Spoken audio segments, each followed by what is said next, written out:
Aloha, everyone, and welcome to our 2026 OLP series, Korean Online Language Pedagogy. For those of you who don't know me just yet, my name is Sarah Boutin, and I'm very happy to be the series facilitator. We are jumping in with panel 3, which is our course design and assessment discussion. Really excited to get into this one. Most of our survey participants specified that they really wanted to discuss this topic, and we've got a great setup for you tonight. So I have joining me Dr. BUMYONG CHOI from Emory University and Dr. Angela Lee Smith of Yale University.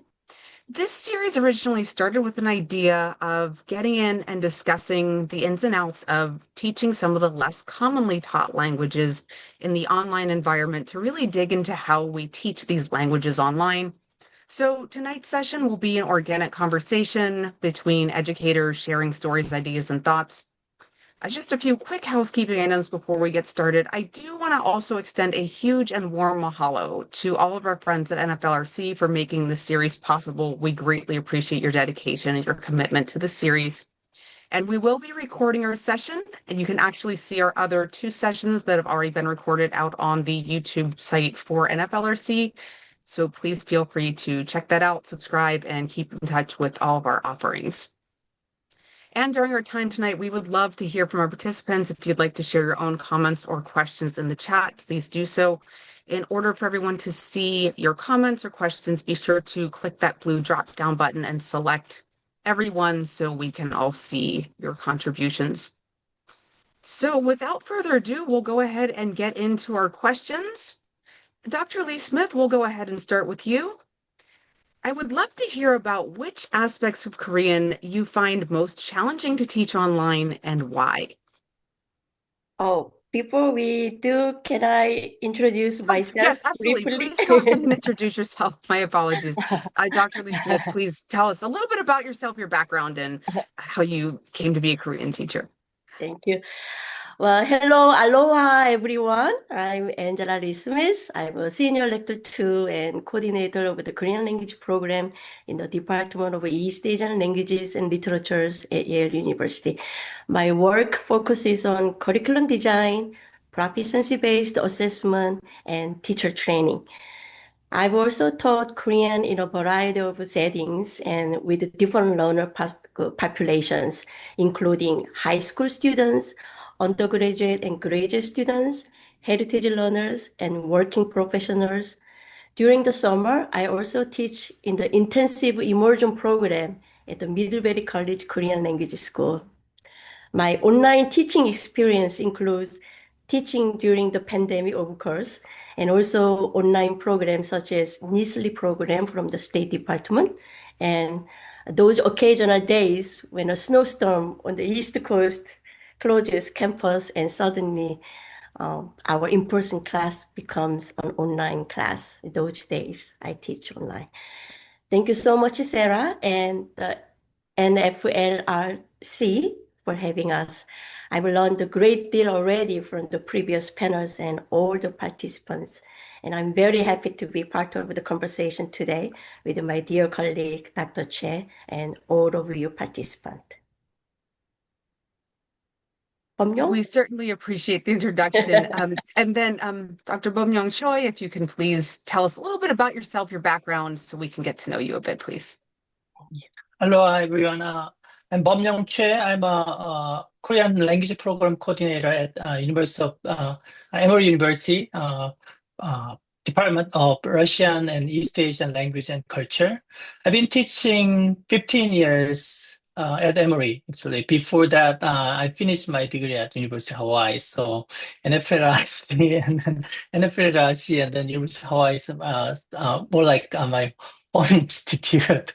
So I'm so grateful to be part of these panels. And for today's discussion, this is mainly based on my experience developing and teaching beginning level Korean online course at Emory. I developed this course in 2015 as a hybrid format course, and then I changed it to a fully online course for summer course in 2016. So our beginning level Korean course is 4 credit hour course with 3 main components: lecture, practice, and performance. And as enrollment grows, especially during the summer, we began moving our existing curriculum online to accommodate more students. So I want to emphasize that we were not developing a complete new online course, or rather we were transferring an existing face-to-face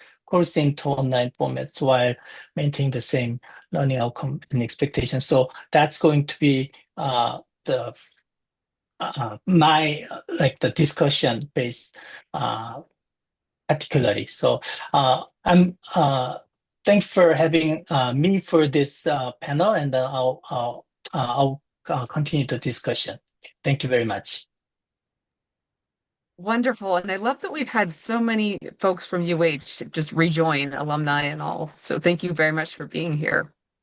So let's get into our first question. And again, this is related to course design and assessment. And Dr. Lee, we'll start with you. Which aspects of Korean are most challenging to teach online and why? Thank you, Sarah. Actually, there are certainly Korean-specific challenges online: pronunciation, speech levels, pragmatics, and contextual language choices, and so on. But I would say the larger challenge is curricular matter. How do we create sustained, meaningful opportunities for our students to actually use the language, our case, Korean, online? A textbook-driven model can become especially limiting online, as you all know. If synchronous classes time is mostly grammar explanation, textbook progression, and drills, then we are using valuable real-time interaction for things students can often do independently. So that doesn't mean grammar or structured practice is not important. It means we need to ask where each kind of learning works the best. For example, students can often work asynchronously on vocabulary, grammar, explanations, controlled exercise, reading, listening, or even research, drafting, or rehearsal. Then synchronous time can be reserved for what benefits from people actually working together, such as interaction, negotiation of meaning, spontaneous language use, or collaboration, even feedback exchange, problem solving together, and project work. And the two need to be integrated, I think. Asynchronous work should prepare our students to do something meaningful synchronously, and synchronous work should lead naturally into further creation, revision, or learning reflection.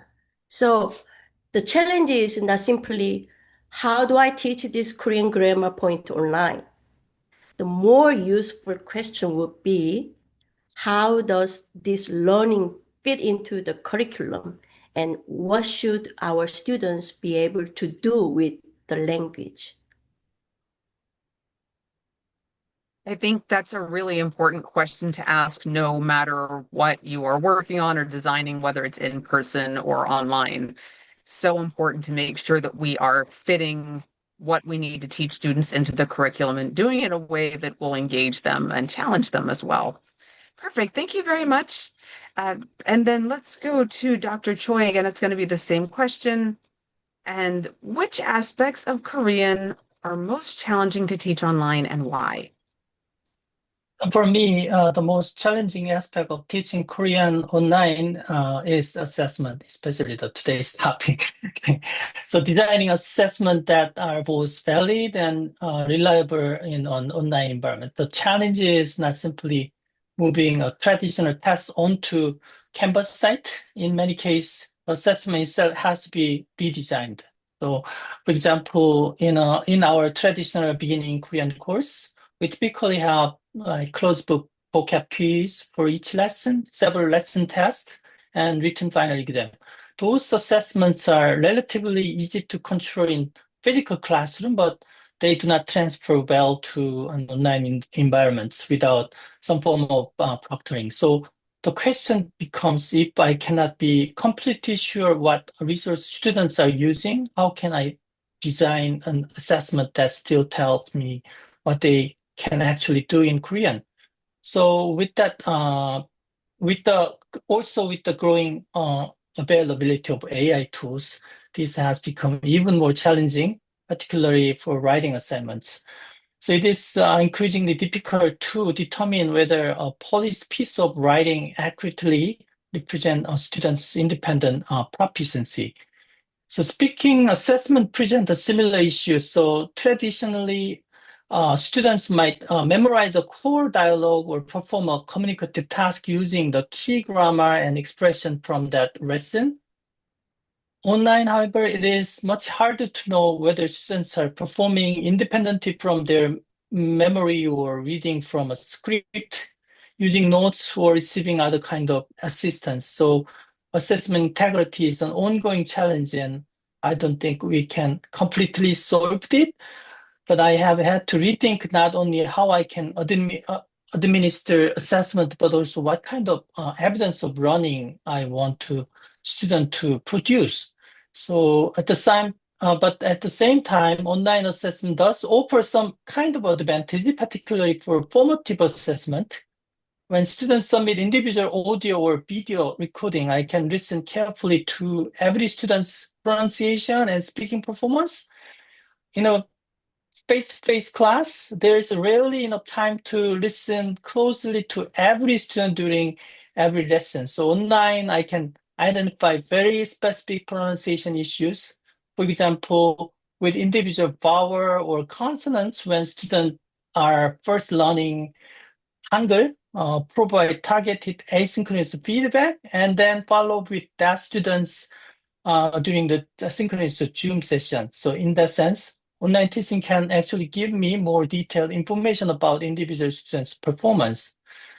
And the second challenge for me is real-time interaction and feedback. So activity that depends heavily on teacher-students or student interaction, like pair work or group work, spontaneous conversation and pronunciation feedback are simply more difficult to manage online. So we use breakout rooms during synchronous Zoom session, but moving from room to room, monitoring students and giving immediate feedback is less natural and less efficient than circulating around the physical room. So overall, I would say assessment is the biggest challenge. Online teaching can actually work very well for delivering contents and even for providing individualized formative feedback, but designing assessment that accurately represent what students can independently do in Korean, especially now that students have access to so many external resources and AI tools, is much more difficult, and it requires us to rethink some of our traditional assessment practice rather than simply transferring them to online. So. That is a huge challenge. And when I started teaching online many years ago, there was always the possibility that there might be some academic integrity issues with assessments. However, these days, as you said, with AI and a lot of different tools that are available, it feels like there are a lot more opportunities for students to maybe have a lapse of judgment and misuse one of these tools. So it definitely adds another layer of complexity. But also, as you said, the online environment does allow for a lot of specific individualized feedback. And you had the great example with pronunciation. If you have an audio clip of a student that they've sent you, you can easily hone in and tell this is a vowel mispronunciation issue. Is this this is general or is this something really specific? So you can get in and give that specific feedback to the students. They can continue to move up the ladder of proficiency. But it's definitely a balancing act, and we have a lot of things we have to keep in mind, especially now with the rise of AI. Yeah. Thank you very much. We'll move to the second question, and we'll go to Dr. Lee Smith. What is your general approach or philosophy when designing an online Korean course? Thank you, Sarah. Actually, for me, effective online teaching begins with thoughtful curriculum design. I sometimes compare it to building a house analogy. Before we think about the furniture's colors or paintings or other details, decoration, we first need to know what kind of house we're building, who it is for, and how it needs to function. We need a strong foundation first. The foundation is curriculum to me. I think about curriculum in much the same way. Before choosing a textbook, activities, technology, or assessment, I start with the learners. Who are they? Why are they learning Korean? What are their needs and goals? And what should they actually be able to do with the language? So from there, I use a backward design approach first. I carefully develop tangible, proficiency-oriented learning outcomes, determine what evidence will show that our students have achieved those outcomes, and then design the modules, activities, tasks, and projects, and assessment that will help them get there actually. For online teaching in particular, this foundation help us make purposeful decisions about what my learners can do effectively on their own asynchronously and what is most valuable to do together synchronously. So as I respond to the question today, I'll keep coming back to this idea again. Learners and learning outcomes come first, then we design everything else to support them. My general approach is backward design again with the proficiency as the sole orientation. I begin with the learners. Who are they? Why are they studying Korean and so on? I already explained. So then I carefully develop tangible outcomes. What should my students be able to do with Korean from my online course? I try to phrase those outcomes in terms of language use, not simply what grammar they will know or which textbook chapters they will finish during the class. I've also shared a very practical backward design resource from Carla at the University of Minnesota. Well, as many of you know, unfortunately, CALR, the Center for Advanced Research on Language Acquisition Center, has since been defunded and closed last month. But its excellent online resources are still available, including this module on backward design. You can check it out if you are interested. Backward design has made a huge difference in the way that I approach learning in general as well. And a lot of the points that you said, again, would echo whether or not the class is online, face to face, no matter what it is, ultimately having the curriculum, designing the goals, figure out what do these learners need. And then at that point, continue to go through the line of backward design, looking at what is your assessment, what is the ultimate goal, what do the students need to be able to do by the end, using that for the assessment template, and then working down. And as you guess, the analogy of then you can choose the paint colors and the furniture and decide which activities. You also made a really good point about differentiating between what activities are fine for asynchronous time versus where you need to have the synchronous time, where you need the feedback, that immediate feedback so students can continue to improve. And it's really important to determine which is which. Can be a little challenging, but as we go back and we look at what did the learners ultimately need at the end of the day, this is also a great guidepost to help you determine what to use at different times. Thank you, Fantastic. Sarah. Thank you. Actually, if you are interested, I share the resource link on the chat. Thank you very much. And also, if time allows, may I add some more curriculum kinds?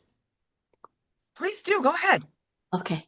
So besides the backward design as a foundation, I also organize online learning in modules. A module gives our students a clear and consistent learning structure while allowing me as teacher to purposefully connect asynchronous and synchronous work. Depending on the course you teach, a module might be organized around theme or a project, a communicative function, or even a specific learning goal. A module might begin with a can-do statement or performance goal as well. Our students engage with input and language resources asynchronously, practice and prepare, then use the languages synchronously through interaction and collaboration. They apply it in a meaningful task or project, receive and exchange feedback, revise, and again, reflect as a learner. This structure is sustainable for the instructor and transparent for our students. They know not only what to complete, but why they are doing it and where it is leading. I also want to mention that we have been developing OER repositories of language teaching and learning modules available to teachers. These can be very useful, not necessarily to adopt a module exactly as it is, but to find ideas, adapt materials, and see examples of how others organize learning around meaningful goals and tasks. And that OER link is also available in the resource we shared. Oh, I just By love a the, good OER. by the way, the OER, as you many of you know and use already, the open educational resources. Also, one more thing I would like to add is proficiency oriented as language learning tool. So curriculum can be organized based on proficiency levels. So it changes how I think about grammar as well. Grammar is important, no argument, but it becomes a resource for communication rather than the organizing principle of the curriculum. For example, instead of saying this module or lesson unit or course curriculum is about recommendation expressions, the outcome might be instead, students at the end of this module can recommend places or activities and support their recommendations with regions for a specific audience like that. So now the grammar, vocabulary, cultural knowledge, interpretive input, and interaction all supports the communicative outcome. And lastly, but most importantly, project-based learning as learning by doing slogan. This leads naturally to project-based learning, which is a major part of my approach, actually. I believe strongly in learning by doing philosophy, and projects give our students a meaningful reason to integrate what they are learning, actually. They may interpret authentic materials, conduct research, interview someone, collaborate with classmates, even community members, write, speak, revise, and present. But all of those activities contribute to a larger purpose and a tangible outcome. My approach has been informed by the project-based language learning or PBLL resources developed through the National Foreign Language Resource Center, the University of Hawaii and Manoa. They have excellent resources as well for language teachers who are interested in designing and implementing project-based learning. I've also included the link to Pebbles project-based language learning repository in our shared resources and checkbox here. So let me put the link here.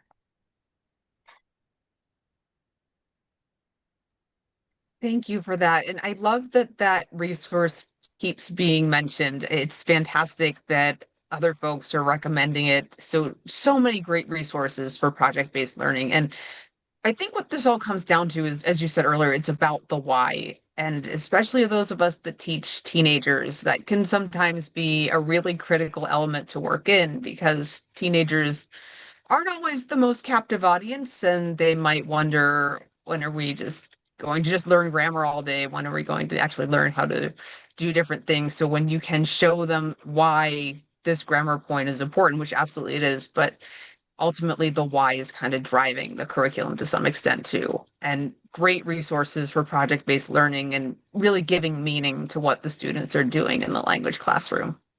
Excellent. Thank you so much, Dr. Lee Smith. That was fantastic. And Dr. Choi, we'll go to you again. It's going to be the same question. What is your general approach or philosophy when designing an online Korean course? For my general philosophy is fairly simple. So, which is pedagogy should drive the technology, not the other way around. So, when I designed an online course, it didn't start by asking what Canvas or Zoom or a particular technology can do. I start with the existing face-to-face course and ask how I can achieve the same learning outcome and target proficiency level in a different delivery format. So that consistency is especially important in a language program because students need to be able to move seamlessly into the next course regardless of whether they study in a traditional or hybrid or fully online section. So my first step is to break the course down into instructional units and look at what students are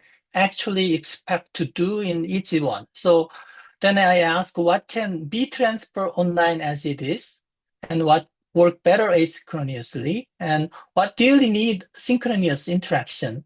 In general, contents presentation, grammar instruction, and individual practice can work very well asynchronously. Pair work, spontaneous interaction, and activity that requires immediate feedback are usually better suited to synchronous session. So once those pedagogical decisions are made, I choose the technology and that best support them. So that was actually the approach I used when I first developed our online Korean 101 course in 2016, well before the pandemic. The course is essential, and then this course is essentially built around the flipped classroom model. So even before we developed the fully online course, we were already using a similar approach in our hybrid online course. Students first work through the instructional contents and individual practice on their own. Then class time is used for interaction, checking comprehension, practicing what they have learned, and performing communicative tasks. When we moved that model fully online, the major change was simply that those interactive classroom activity move into synchronous Zoom session. So at its core, the curriculum remains the same. It is self-directed outside of class, and then task and performance centered during class. So technology change where and how those activities happen, but it does not determine what we teach or what students are expected to accomplish. One thing I particularly like about the approach is that it allows us to offer different format without creating completely different courses. So at Emory, our first year Korean curriculum currently operates in 3 formats side by side: traditional 4 credit hour course taught entirely face-to-face, hybrid course with 2 credit hours of asynchronous online work and 2 credit hour of in-person instruction, and fully online course with 2 credit hour of asynchronous work and 2 credit hour of synchronous Zoom sessions. So students are working toward the same learning outcome and proficiency expectation in all 3 formats, but they can choose the format that best fits their learning preference, schedules, and needs. So for me, what good online course design should do is to preserve the pedagogical goal of the curriculum while providing students with different and more flexible pathway to reach them. And I think you said it best, is that ultimately it's the curriculum that needs to be drivers, not the technology, not necessarily the format. It's just got to be the true curriculum. But the online world is fantastic because for many of our students who might have logistic troubles in getting to a physical classroom, we're able to bring the classroom to them, but still have the synchronous time and get them that immediate feedback they might need. So it's wonderful that we're able to break those barriers down and make Korean accessible to students who might otherwise never be able to take it. It is also really important, as you said, to make sure that you're deciding what to do during the synchronous time versus the asynchronous time. I completely agree that some of the drills, that could maybe be done during that asynchronous time, but where the students need that real-time feedback, that's where we need to be practicing with them in Zoom or in a hybrid environment, or maybe even face-to-face, just depending on the type of class that we're taking. Excellent. Well, thank you very much. We'll go ahead and move to our third question now. And Dr. Lee Smith, we'll start with you. How do you assess learning in your online Korean classes? What strategies and types of assessment have worked well? Okay, so for me, assessment is not something I add after I finish designing the course. It is part of curriculum design from the very beginning. If the course's learning outcome says students can interact, explain, narrate, recommend, compare, or create something in Korean, then my assessment needs to give them an opportunity, actually the full opportunities to demonstrate those abilities during class. If I say my curriculum is proficiency oriented and communicative, but the major assessment mainly tests discrete grammar knowledge or vocabulary, then there is a huge mismatch. So I try to align outcomes, learning activities, and assessment all together in one spot. I use multiple forms of evidence, low stakes quizzes, and the exercises also are meaningful. Those can still be useful for checking vocabulary, grammar, listening, or comprehension, but they are only one part of learning process. Depending on the learning outcomes, I also collect evidence across the three modes of communication: interpretive, interpersonal, and presentational mode, as well as one extra plus intercultural competence, particularly our students' ability to investigate and interact appropriately across cultures. I don't necessarily assess all of these in every task or project. Again, it depends on the learning outcomes. That is the part of the backward design process. In synchronous sessions, for example, I can observe interpersonal communication, how our students interact spontaneously, ask follow-up questions, and negotiate meaning. And asynchronously, I can examine interpretive work, drafts, recordings, presentational products, revisions, and learning reflections more closely. So synchronous and asynchronous environments give me different but complementary evidence of learning together. And assessment itself can also become part of the learning process as a whole. And one assessment cycle I value is practice, feedback, revision, performance, and more importantly, learning reflection cycle. For example, our students might make an initial recording, review their own performance, receive feedback, revise, and try again. With the project, I can assess both the process and the final product as well. That gives me much richer evidence than a single test alone. I can see not only what our students can do at one moment, but how our students respond to feedback and develops over time. And I don't grade everything, not because I am lazy, Some activities actually need to remain low stakes practice. If we want students to take linguistic risks, students need opportunities to experiment and make mistakes without every attempt becoming a graded performance. So my assessment question is always connected back to the curriculum. What tangible evidence shows that my students are moving toward the proficiency-oriented outcomes we established? Sarah? It's important, I think, to look at student growth. So rather than just taking a quick snapshot, especially if it's a high stakes exam, where it's going to give you at one point in time, and there's a lot of factors that go into student performance. So many different things can come in and affect student performance. But at one specific time, this is exactly where the student's at. Whereas if you're looking at it over time, you can see the growth. Students also need to have that space where they can make mistakes and they don't have to feel like they're constantly striving to perform at their highest and everything counts for a grade. So lowering that effective filter, getting them out there and breaking them outside of their comfort zone is really important. So by doing a strategy like yours, Dr. Lee Smith, it's really going to help take students out of their comfort zones and into that zone of proximal development. So that way they're able to take some risks and continue to grow and learn, even if it's not a perfect outcome every time. Actually, the online classroom is the learner community, and I often say to my students, it is judgment-free zone.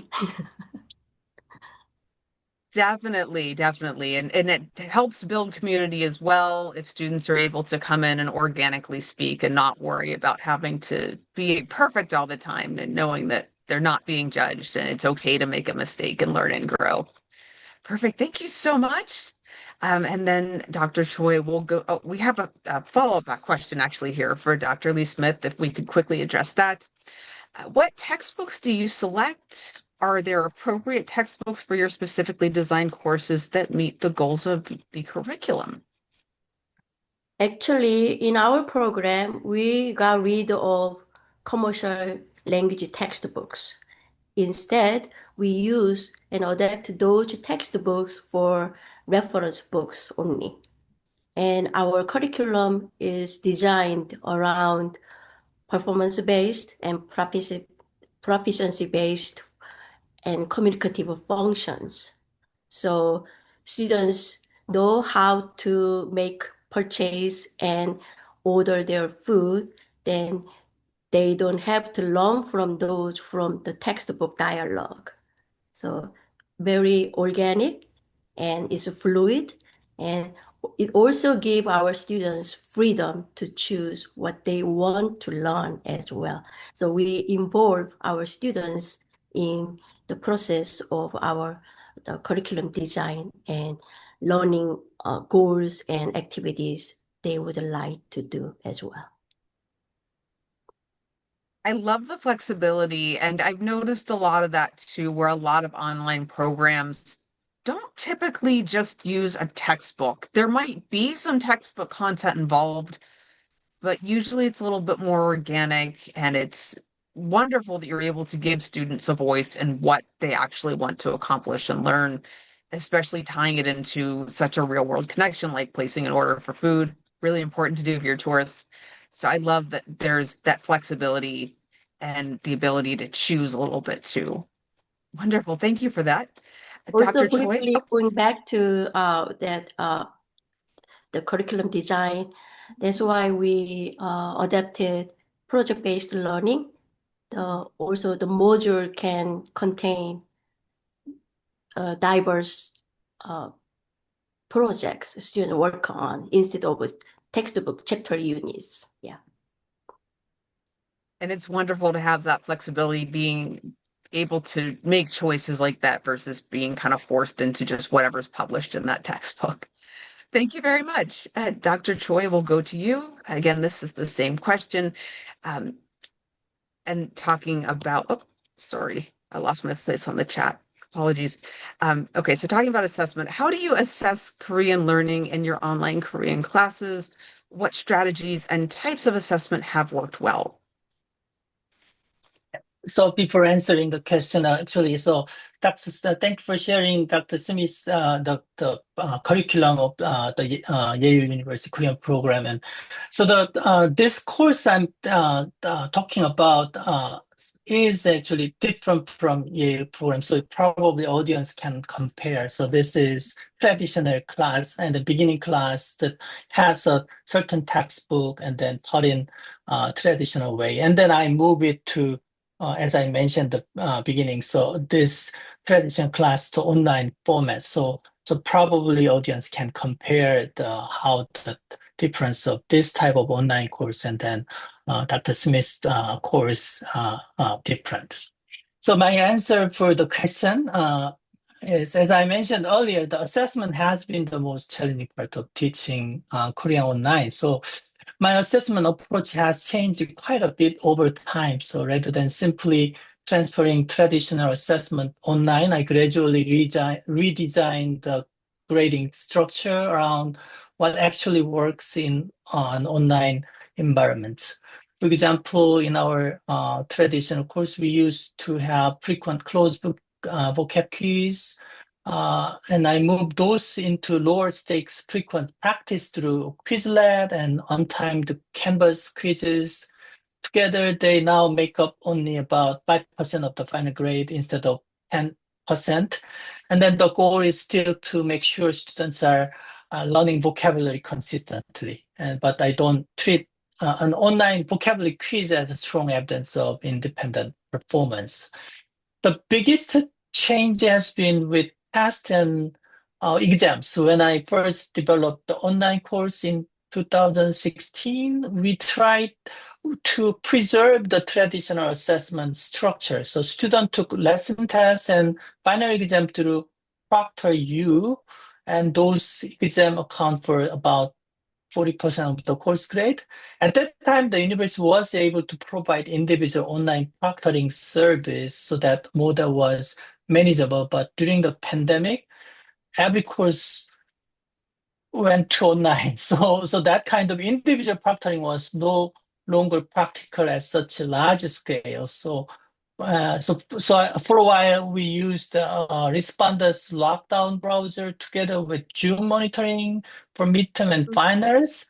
But even with those tools, it was difficult to guarantee assessment integrity. So eventually, I realized that trying to recreate a traditional closed book classroom exam online was probably not the best solution. So I began moving toward a more holistic assessment model. So instead of relying heavily on high stakes closed book exam, I now use a combination of lower stakes assessment, open book writing task, oral interview over Zoom, and direct observation of student performance during synchronous sessions. So this gives me multiple opportunity to see what students can actually do with Korean rather than relying on one or two major exams. And more recently, AI has created a challenge for writing assessment. It is becoming increasingly difficult to know whether an online writing assignment represents a student's independent ability. Because of that, I have started reducing the weight of take-home writing performance and move more writing practice and assessment into synchronous class time, where I can observe the process more directly. For first year Korean, I have maintained a fairly strict no AI policy so far, but going forward, I'm interested in exploring whether AI can become part of the practice process rather than a shortcut around the learning process. So, for example, student might use an AI tool outside the class to practice the communicative goal of a particular lesson and then bring it to the classroom, demonstrate those same skill independently during the class. So I'm exploring that option right now. So overall, my assessment philosophy has shifted from trying to control the online testing environment to like multiple forms of evidence of student learning. I think that has worked much better rather than asking how can I make an online exam behave exactly like as in-person exam. So I'm increasingly asking what is the best way for a student to demonstrate what they can actually do in Korean. So that's my question for assessment right now. And that essentially is what we want to do with a good assessment. It should be able to show us what can the students do with the language that they have at this time. And the trend that I noticed in your answer, Dr. Choi, was just that we've gone from feeling like we have a lot of control. And obviously, in a face-to-face classroom where you have a captive audience, you have a lot of control over the classroom environment. In the online world, you have less control. So you have tools like online proctoring, which are very helpful for sure. Probably not as perfect as an in-person proctor, but nonetheless, I guess we'll take what we can get. But now, as you said, that we've got AI, we're really having to let go of control in more and more ways and change how we're assessing the students. Um, and it's a challenge. I'm going to be honest. It's tough because you want students to grow, but you don't want them to use AI as a shortcut around learning. So I'm just curious, just to sort of ask a follow-up question.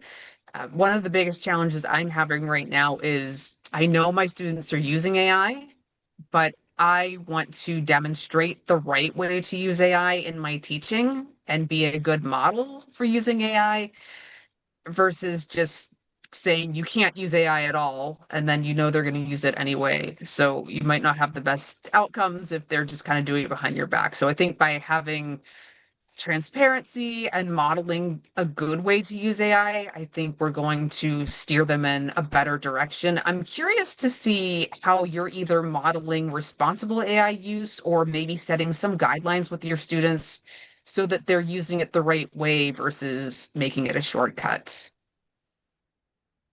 So the last TK conference I attended, my colleague's presentation and Professor Ms. Kim at the Washington University in St. Louis, and she did pretty complete work for using even the beginning level Korean course. And what I must remember from the presentation is she actually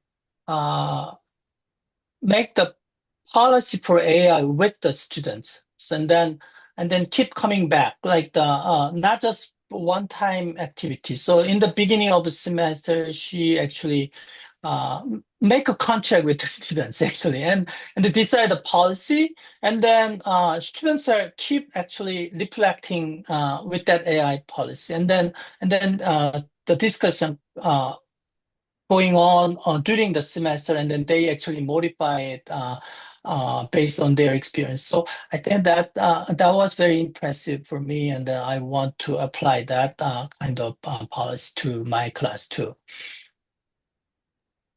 I love the idea of making it collaborative, but also going back from time to time and revisiting because sometimes it feels like AI changes every few months significantly. So we might have to go back and revisit things.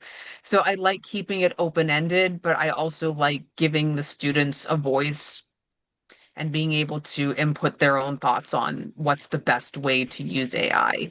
Excellent. Thank you very much. Great conversations. Well, we'll go ahead and move right along with our next question. And then Dr. Lee Smith, we'll start with you on this one too. How do you design meaningful practice activities and assessments for the online learning environment? For practice activities, I use the same backward design logic. I do not begin by asking simply, oh, what activity can I do in a breakout rooms for my students? Instead, I begin with the outcome first. What do my students need to practice doing? Again, everything we do as teachers should have a clear purpose.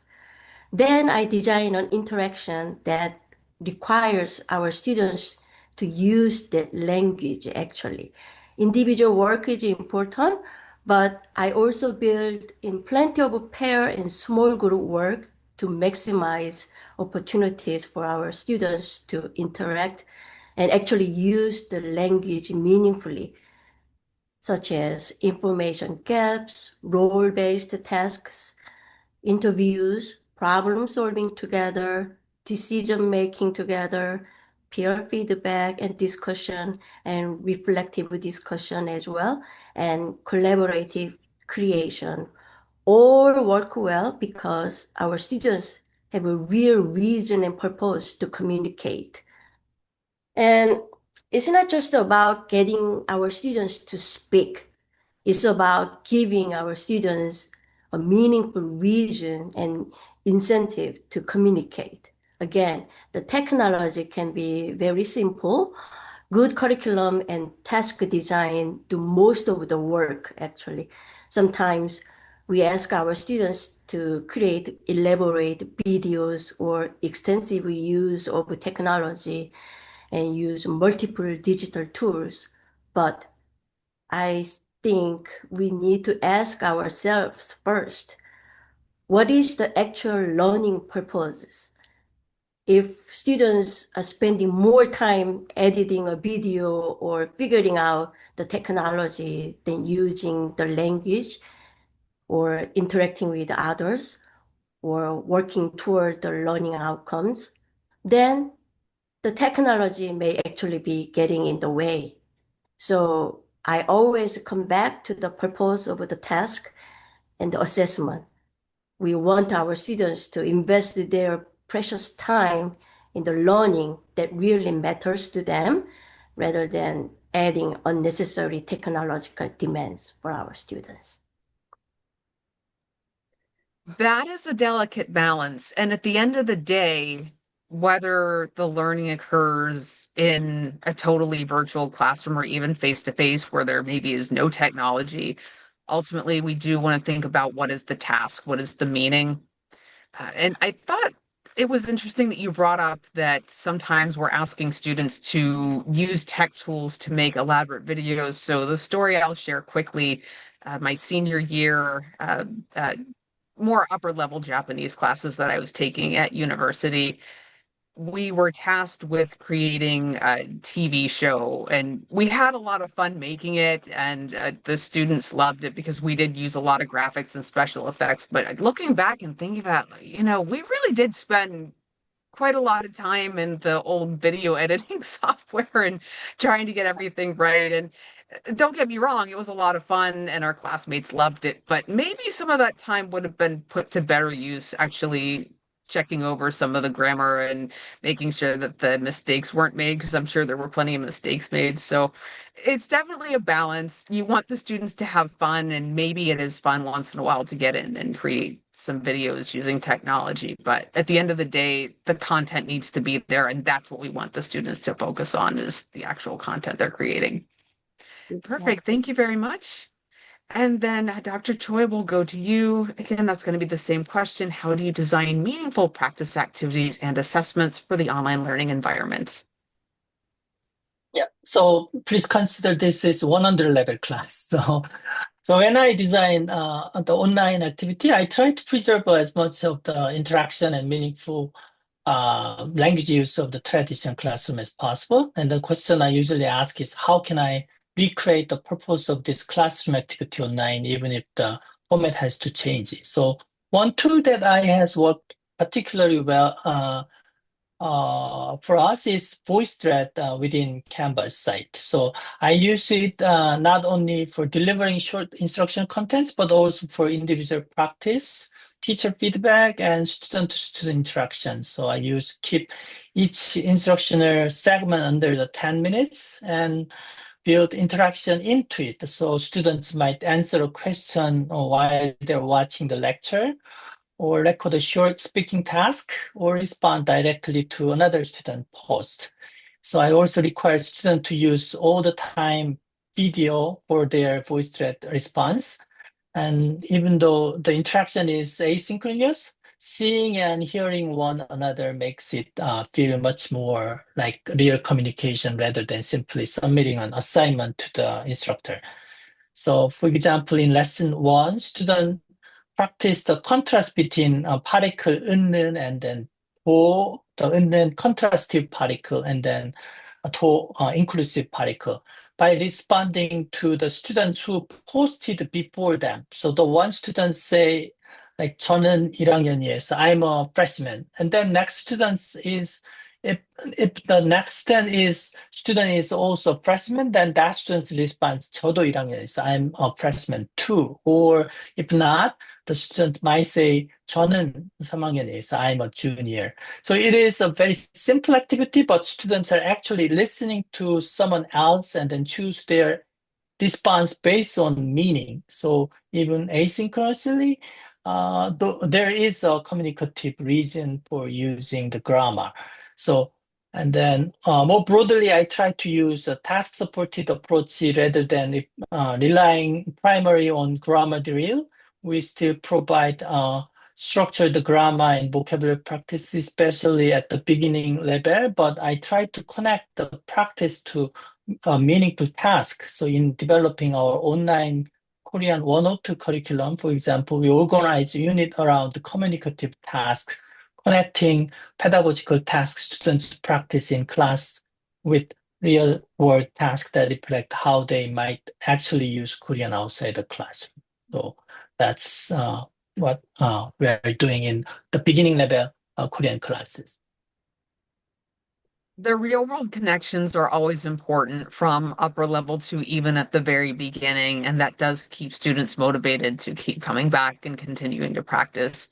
VoiceThread might not be the fanciest, newest, flashiest tech tool, but it's effective and it works. And I also like how you're building the community where you're asking them to respond to each other and they're getting in and they're having conversations. It might not be a synchronous conversation, but they're still having the conversation, even if there is a delay. So you're also building your online classroom community and kind of tying threads to each other through VoiceThread. Love it.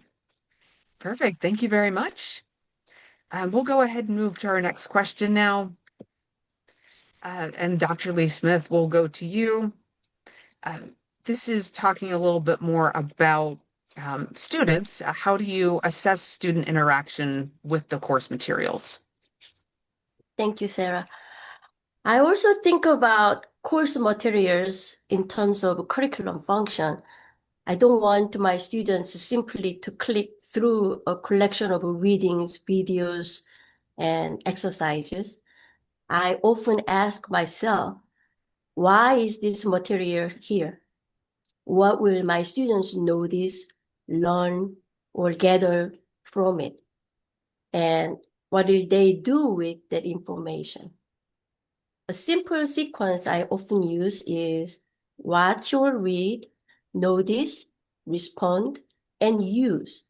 For example, my students might watch a video asynchronously and identify two perspectives or pieces of information. Then, in our synchronous class, then they bring that information into discussion, compare it with a partner, solve a problem together, or use it as part of a larger project. So the synchronous work has a clear purpose and a clear connection to what comes next. I also think scaffolding and facilitation are very important here.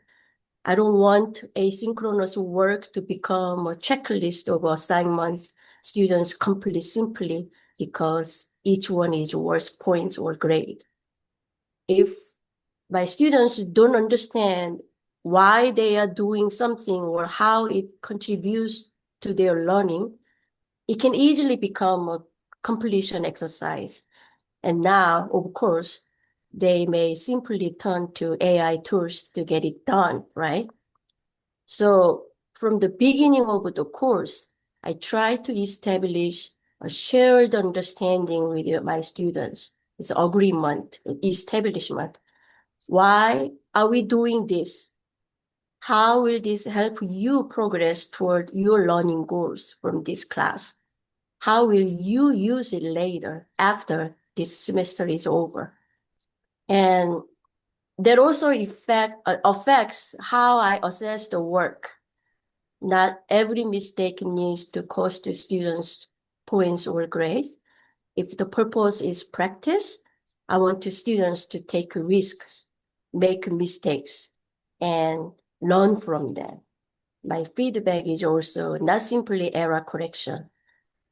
I might ask a question, point our students toward something to notice, aware, ask them to reconsider a language choice, or give them an opportunity to revise and use the language again.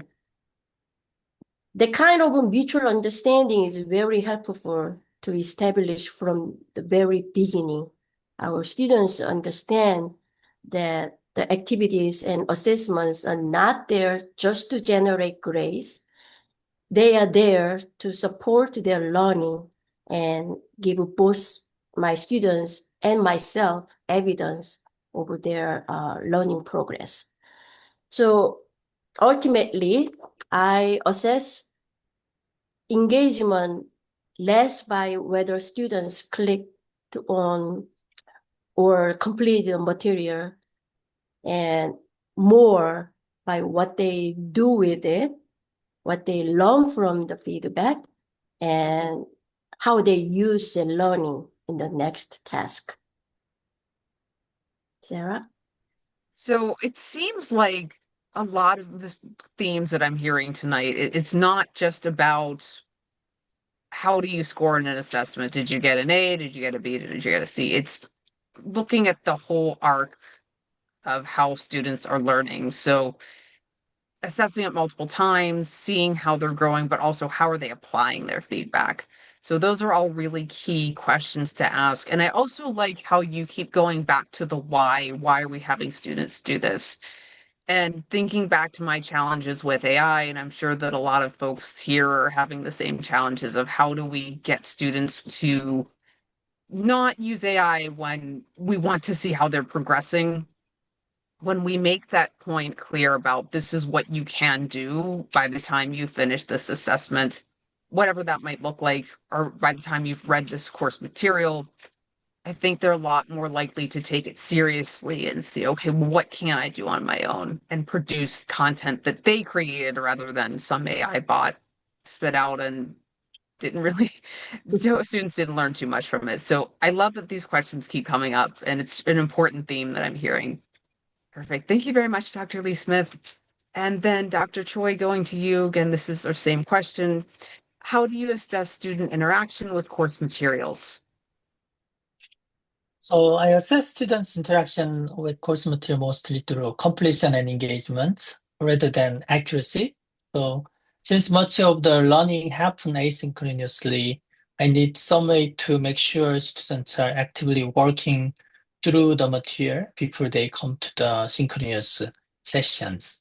So Canvas make the relatively easy to track, so I can see whether students have gone through the instructional modules, complete the online workbook, submitted practice activity, and participate in voice thread or discussion activities. So, and I also built in frequent low-stake graded activities so that engagement with the course material is not just expected, it is actually part of the course grade. For most of these asynchronous activities, the goal is not to test students. The goal is to give them enough exposure and practice to prepare them for the next stage of learning. So in many cases, students receive credit simply for completing the activity rather than for getting every answer correct. I want them to feel comfortable making mistakes, as Dr. Dilla Smith mentioned before in her course while they are learning the material. So of course, completion does not necessarily meaning learning. So a student can complete an online activity by look up an answer, getting help from someone else, or now even using AI. So I don't treat completion data as evidence that the student has mastered the material, but it tells me that students has engaged with the learning process. So the real check comes in the synchronous session. So because we use a flipped classroom model, students are expected to come to the live session ready to use what they practiced asynchronously. So if a students complete all of online activity without really learning the material, it usually become apparent very quickly when they have to answer a question, interact with the partner, or complete communicative task in real time. So I see these two parts as complementary. Asynchronous activities tell me whether students are engaging with the learning process, while synchronous performance tell me whether that engagement is actually leading to learning. So that combination has been much more useful to me than simply tracking whether students log into Canvas or watch the lecture. That's absolutely true. And just because there is evidence on Canvas, and I know you can check, did they look at all the pages? And there might even be timestamps, but is learning really occurring at that time, or are they looking at their phones? So it can definitely be tricky to assess how well they're engaging, but using the synchronous time is a great indicator. And it can also help with disconnects, just because, as you said, they might be looking at the material, but are they truly understanding it, or are there misconceptions? So it's great that we have the option to have synchronous sessions and give them that real-time feedback to hopefully correct any potential issues before they get used to making the same mistakes over and over again. So a lot of really important components in there. Perfect. Thank you very much. We'll go ahead and move to our next question now. And this is more dealing with task instructions. This can definitely be complicated in the online environments. So Dr. Lee Smith, will go to you. How do you ensure students understand task instructions? And do you stay in the target language, or do you use L1 when you are giving instructions? Well, using the target language is important, yes, but I don't want to complicated instructions to get in the way of the actual learning. So I use Korean as much as is appropriate for my students' proficiency level, but I support it with visuals, short and clearly sequenced steps. So step by step, the bullet points or examples, even modeling and strategic use of only English when necessary. I also find the previous students' work extremely helpful and useful. With permission, I show examples of what previous students have created or accomplished. A concrete example can often communicate such expectations much more clearly than a long text explanation or rubric. And it can be motivating as well. Our student can actually see, oh, this is something I'll be able to do as well. So this actually connects to a larger point about proficiency goals and benchmarking as well. From the very beginning of the semester or program or course, I clearly share with my students what our proficiency goals are and what we are working toward. I don't want those expectations to appear for the first time when students see a rubric or receive a grade or new task instructions. Instead, the activities, tasks, and assessments throughout the course give my students repeated opportunities to practice the same skills and communicative functions that those proficiency goals actually represent. So when my students reach a larger assessment or final project, the criteria or directions should already be familiar.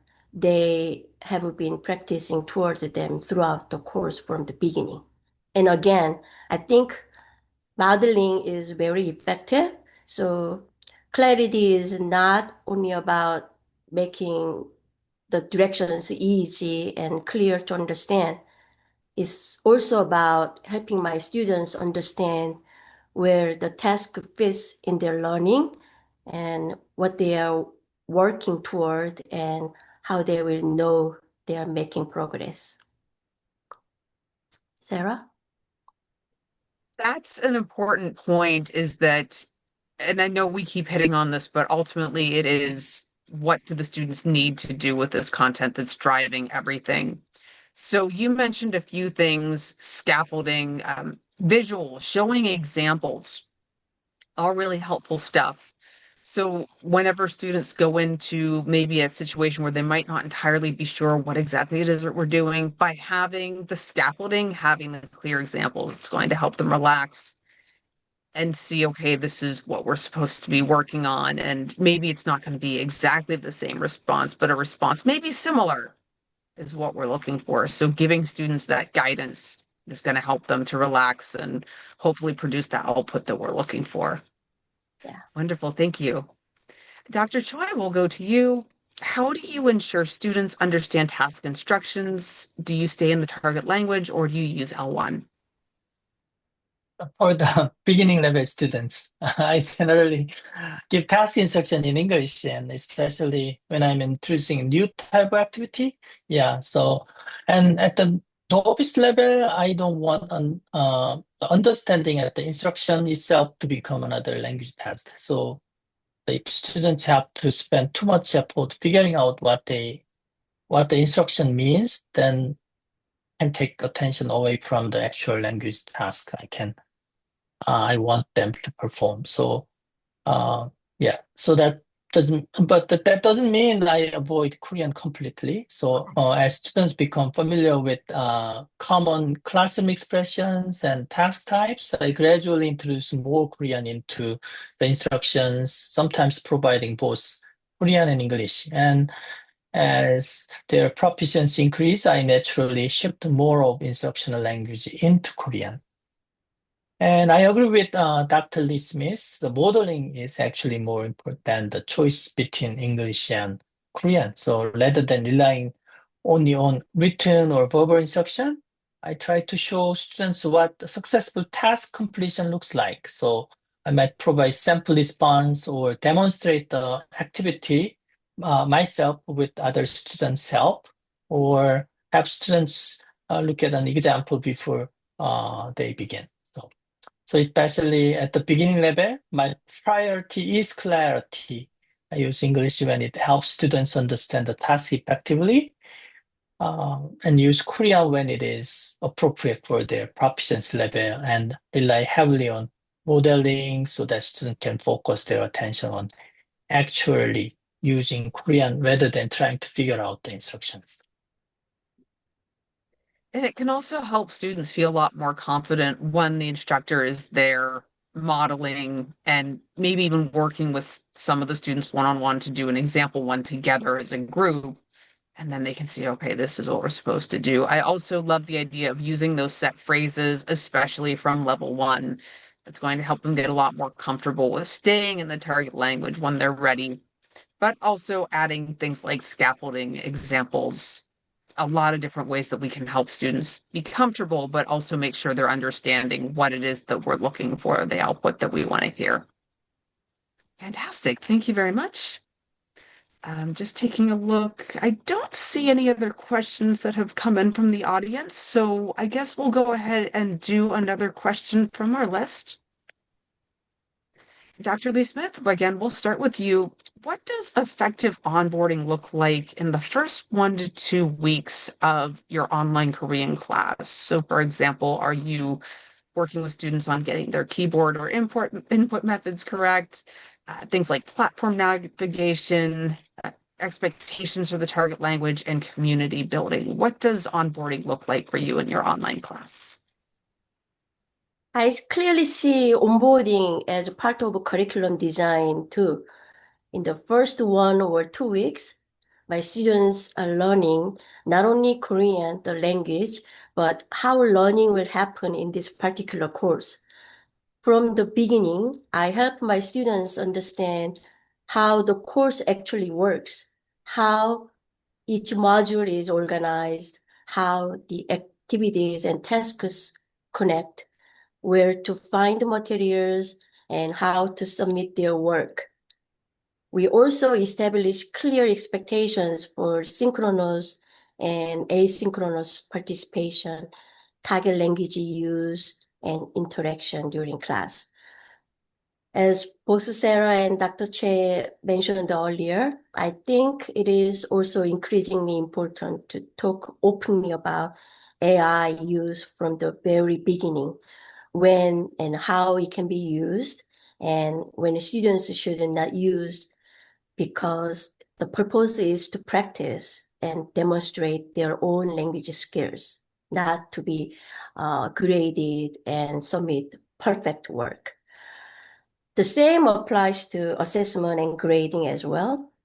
My students should understand how their work will be assessed during the course and what the criteria mean and which activities are opportunities to practice, take risks, and make mistakes without being penalized. But I don't just explain all of this and all at once. And I don't expect my students to remember even everything I explained at the beginning, especially online environment. Attention spans can be very short, even for now, right? And there's a lot of new information and to process and digest. So instead of explaining everything at once, I introduce these routines gradually and let my students practice them through simple low stakes activities. For example, I also use pair or small group activities during onboarding. Students can explore different parts of the course and then share what they found and how they understand the course expectations. Even reading syllabus, many students don't even read their syllabus until the end of the semester, actually. I also have students identify and share their own learning goals, why they are learning Korean and what they want to improve and how they plan to work toward those goals. This helps my students take ownership over their learning, especially online environment. And it also helps us begin building a learning community. And I am part of that as a teacher. And they are not just learning how to navigate the course, they are beginning to understand how the course can support their own goals and how they can learn with and from one another. And I am not just a teacher, but I am a facilitator and helper and guider to them. So we build the community together. Sarah? Yes, we definitely do build the community together. And as the instructor, you are definitely part of that as an instructor, but also as a facilitator, a person who offers guidance. I really like how you mentioned that with AI that you bring it up right away and have the discussion about it right from the get-go, so there's no surprises later on in the course. And that transparency is really important. And it's also a good way to set the expectations right away as to where is it appropriate to use AI versus clearly it's not appropriate in some cases to use AI. I really love that you ask students to think about and write out their own goals and objectives of why they are taking Korean online with you. It's so important to make sure that students are aware of their goals. And I think sometimes I'm certainly guilty of this. I don't think I, really take enough time with students to have them reflect about why. What is their why? What do they ultimately want to do at the end of the day?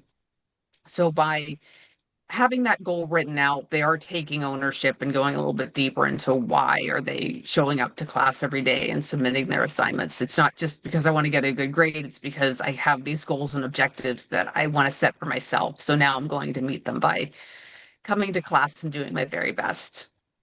Fantastic. Thank you very much for that, Dr. Lee Smith. Dr. Choi, will go to you. Again, talking a little bit about onboarding. What does effective onboarding look like in the first 1 to 2 weeks of your class? So things like, do you talk about keyboard or input methods, platform navigation, expectations around the target language, and community building? For me, the first 1 or 2 weeks are really an adjustment period. So my main goal is to make sure students understand how the course works what is expected of them, and whether the format is actually a good fit for the way they learn.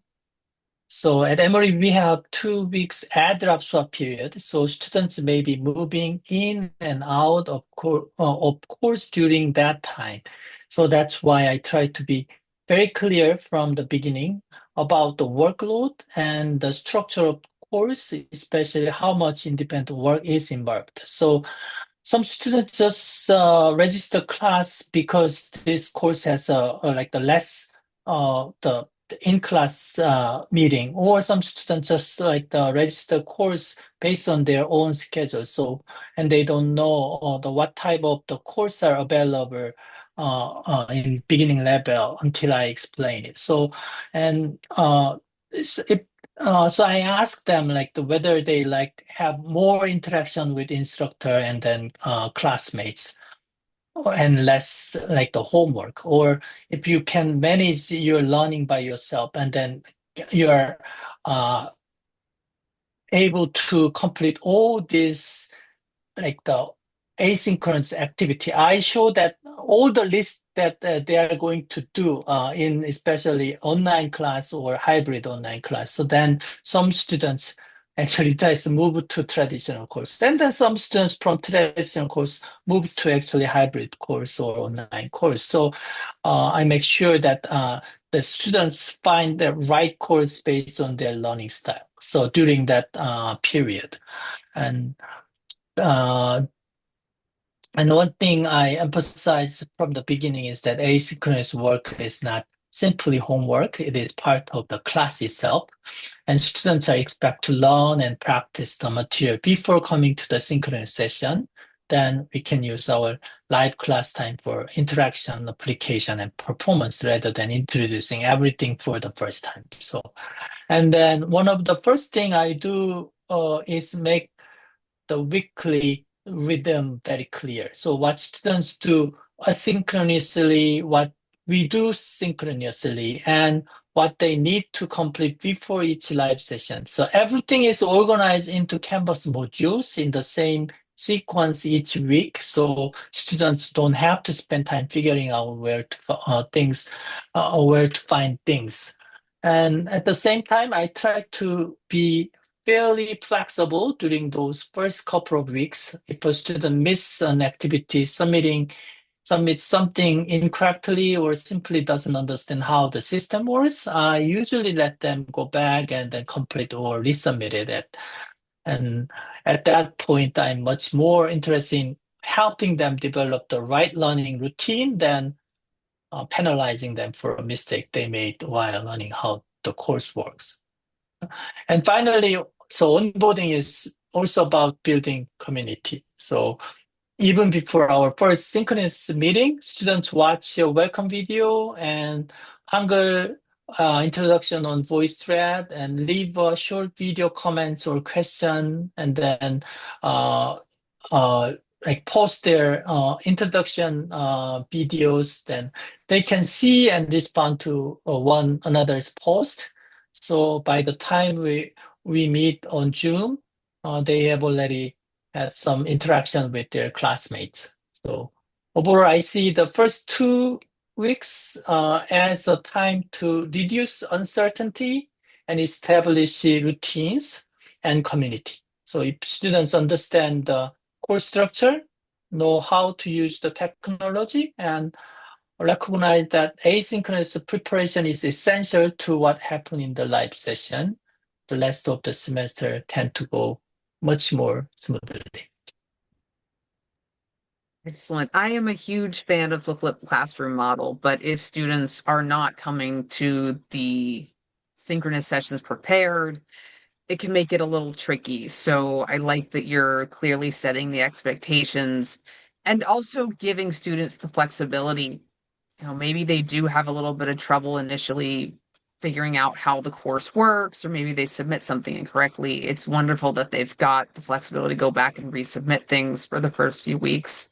But also that if they decide that ultimately the student just isn't going to do well in a completely online environment, they have the option to switch to hybrid or maybe even a face-to-face.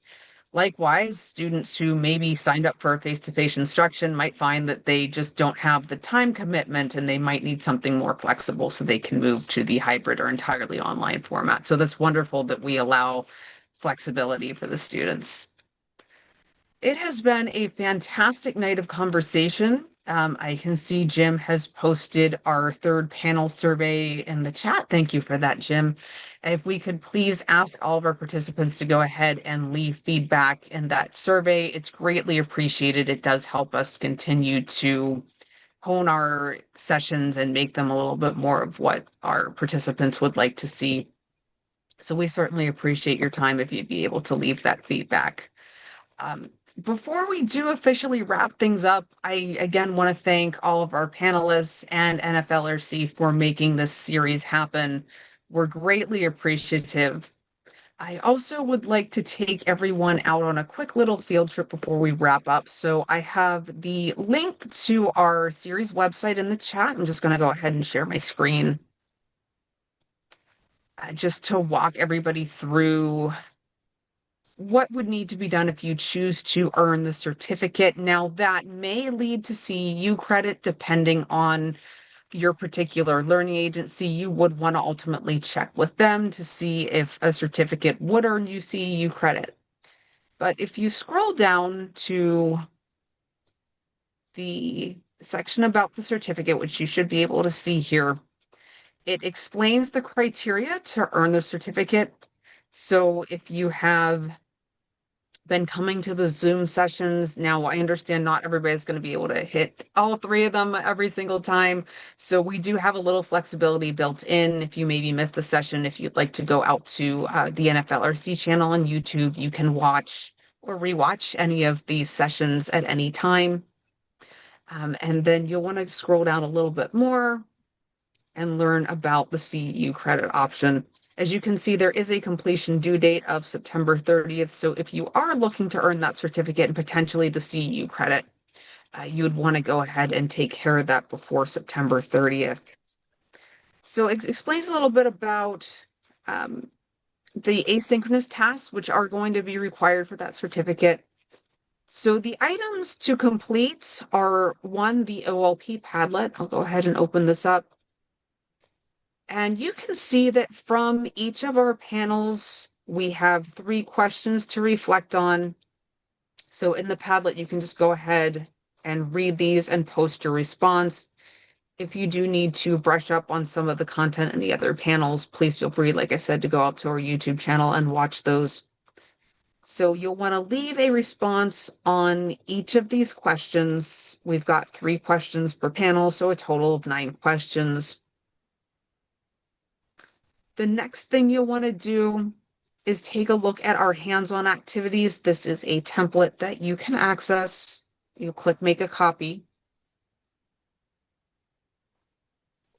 And all the instructions are here on how to do the hands-on activities. I'm certainly guilty of attending webinars and not always implementing the things that I learned. So the idea behind this is that we want you to create some artifacts that you can use in your own online classrooms to continue to help your students grow and expand. So all of the directions are here. If at any time you need help or guidance, my email address is listed right here. So please do not hesitate to reach out if you need help or have questions. I'm also happy to share ideas, brainstorm anything we need to get these activities completed and make this the best possible content for your student. I'm happy to help with that. Finally, there is the 3-2-1 reflection, and that's another template. You'll just go ahead and open this up. Make a copy. And the instructions and some examples are listed here, but basically going through, thinking about our sessions, and for each session leaving 3 things you learned, 2 things you plan to implement in your own teaching, and 1 question you may still have. And then finally, once all of those materials are ready, you'll go ahead and submit this with your exit survey, and you would be eligible to earn your certificate, which may lead to CEU credit depending on your local agency. So If you are interested, we warmly invite you to complete those activities, and there is the completion due date of September 30th. If you need help with that, please don't hesitate to reach out. I am more than happy to walk anyone through anything or offer any guidance. I just want to again send the warmest mahalo to everyone, all of our panelists across all three sessions, our good friends at NFLRC at the University of Hawaii at Manoa for making the series happen, and to all of our participants, we thank you very much, and we do hope to see you at a future session. So sending the warmest aloha and mahalo. We appreciate you being here. Thanks, everyone. Thank you Thank so you. much.